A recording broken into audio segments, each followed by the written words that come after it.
Hi everyone, thank you for watching Tree Opera by director Mārtiņš Grauds. I have him here with me and we will take a deeper look at the film and maybe he can explain some interesting facts for us about the making of. So the opera is obviously a freestanding work of art that started years ago before you got involved with the, or I don't know, when did you get involved in the project? Actually, it all started as Anna Kirsa, the composer of opera. She was once wandering around the woods and somehow the idea hit her that it would be great to see singers actually singing on the trees. And that was a kind of visual idea for her. So she connected then Andris Kalnozovs, who is a librettist for opera, and they started to do the first three operas. So there are three operas actually. And the first one, the premiere was in Sanssouci Festival in Latvia, in southeast area, in Aknīste actually. And this tape saw Antti Maijala, who is founder of Mustarinde residence back in Finland. So that performance was also recorded? Yeah, not very good recording, but still it's somehow recorded, yes, and it's fixed. So Antti, in Finland, he was very excited about the idea about this street opera, and he offered Anna to come to Mustarinde residence. Mustarinde residence is about 8 hours drive from Helsinki, up in the north, towards Lapland. And it's artist residence, and there are really deep woods around this house, and so excellent place to put on. And when did you decide to start filming it? We made friends with Anna, and already this first three opera happened. And she was a composer for my previous film, Forging Condors, or Condor Kalva. Mm-hmm.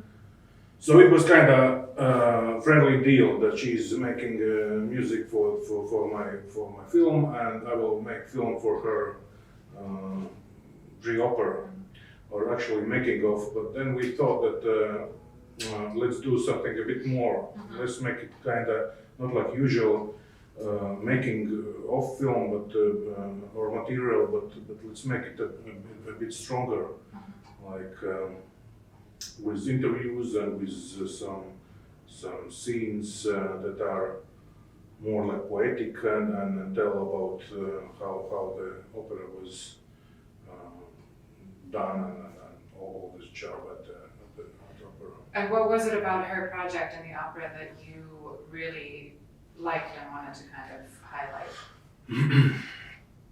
At the beginning or afterwards? Well, if you have two answers. Yeah. Well, this is contemporary music opera. It's not for every listeners. Actually, it's not traditional kind of music, as to say. It appeared that this music of Anna's, it comes together very well with documentary style and with some kind of clip making scenes, something like that. So there are in the film there are four scenes about 4 minutes long, and there are Anna's music from different musical works of her put as a background music, and these themes they breathe together so great, like contemporary music and poetic documentary, and it was just great to edit. Yeah. So that was I think the most lucky moment for the film. And yeah, nice observation for myself as well. Wow, it works. It will work for another material, cinema material as well, I think, in the future. And obviously ecology and the environment and working with nature, not against it, is part of the opera itself, and then the artists that participate in making the opera. Did it affect you and your work? Did you think differently about how to film on location, not leaving waste or something like that? As it was planned to do it like a documentary, so we were following the artists. For us, for filming group, it was actually, we were waiting, maybe it will rain. So it will be some drama moment in the film as well. So for us, it's kind of okay. They were all afraid about this, of course, because there were 2 performances day after day, and at each performance there in the woods, the public, there were around 400 people. 400 people, and then again like 400 people. And they came from Helsinki, some people came from Latvia, and some people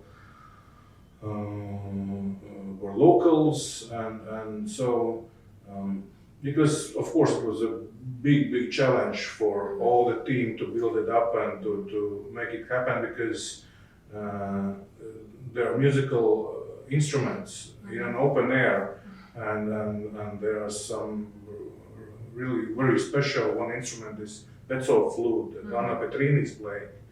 So it's wooden piece, the big flute, and of course there's no questions about rain or no. So if it's even a bit like raining, yeah, it's cancelled. Yeah. So all the, I don't know, 2 years job, and then all this stage that's built and so on, it's just like waste of job, and guys, sorry, it's raining, so nothing is happening. So there is this moment of doubt also in the film about this. Right. I don't want to spoil if it was raining or not. But did it affect, like, filming in a forest like that must be difficult? Like, how did you approach the logistics and getting electricity or where to stand, not to get in the way of the other? It's okay for cameras. We were loaded with batteries, and of course there is some electricity at the stage as well, because there were lights for opera, so we used the electricity as well. But somehow we explored this environment, and it was really great to film in the woods additional material, not only opera, but this beautiful wood. It's like there are like trees. If they fall down, nobody can touch them. It's the reservoir, yes, and it's kind of fairy tale wood actually there. So I decided to use a kind of trick, to use GoPro, like drone camera, but to use it not like very high, but to use it like a gnome, like 1 meter from the ground. So it gives a really strange feeling that camera is moving very slowly at that height from the ground. So have you used that equipment before? Yes, I've used for documentaries, music videos, and advertisings, but not like that that kind of way of using the use of drone. Of course, we filmed from the very high place as well, but I really enjoyed that. We've got some friends, and there was some days there were fog. Really thick fog, and so it's really spooky and very good. And how much time did you spend in the forest in Finland? We came together with another group, it was called a musician group and instrumentalists 1 week before. So somehow we captured how they came and how musicians saw the stage that was built for the very first time. Actually, platforms. It's it's hard to name them as a stage. Yeah, it's like platforms on trees. Right. Yeah. So and also, yeah, sorry. no, it was the building team. Those who built this platform, they were 2 weeks before. I've got one camera guy, Davids, who filmed this process, and then we just came to at the last week and filmed all this, what was going on and so on. It sounds like an adventure. Like Oh, it is. It's lifetime adventure actually. If you just hear the idea, let's go to the woods and film like opera, how it's made. That's why I was telling like camera people, and everybody just say, "Oh yeah, okay, let's do this." Yeah. When are we going? Because it feels it's weird, but it feels quite exotic, you know. Even though it's so close to us in the Baltic states, it's still kind of mysterious. Yeah, there are ideas about to put this opera in island in not far from Reykjavik, and there were already conversations about this, and somehow I stopped because of all this situation. Then Brazil was of interest because of ecological situation, of course. And actually, we think about maybe to take opera to New York as well. Maybe Hyde Park, Central Park would be like excellent place. To because it's not very big, it's compact one, and guys can build platforms, of course. Just give us that sounds like green light. Next level. Oh yes. Cool.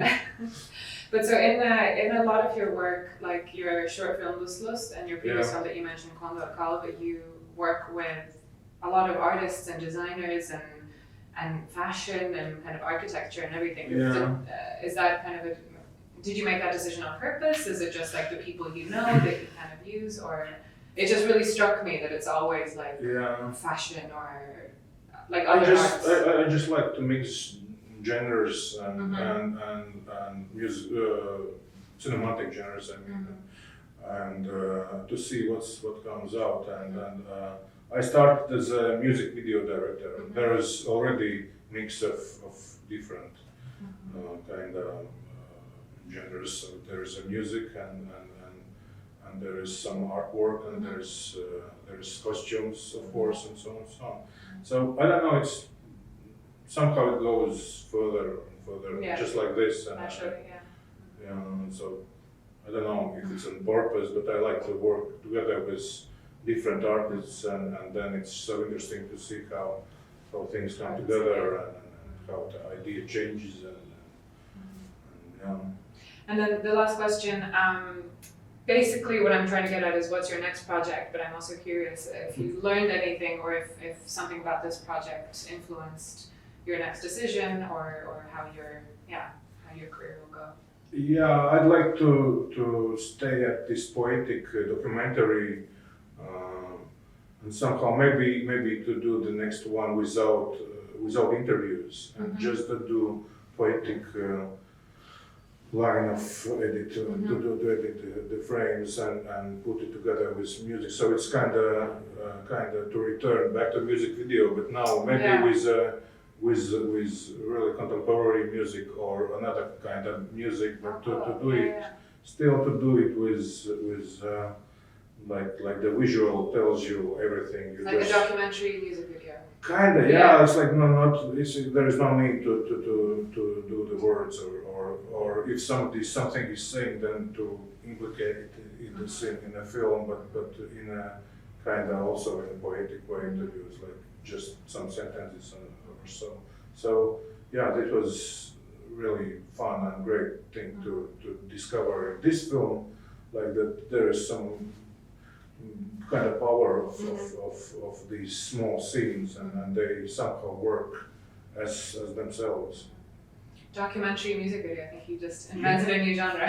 No, it's poetic documentary, this style actually in Latvia, Lithuania, it's very powerful. In the culture, 60s, 70s when it was made, so there is some kind of, all the time some kind of return to this genre and Cool. You can take it into the 21st century.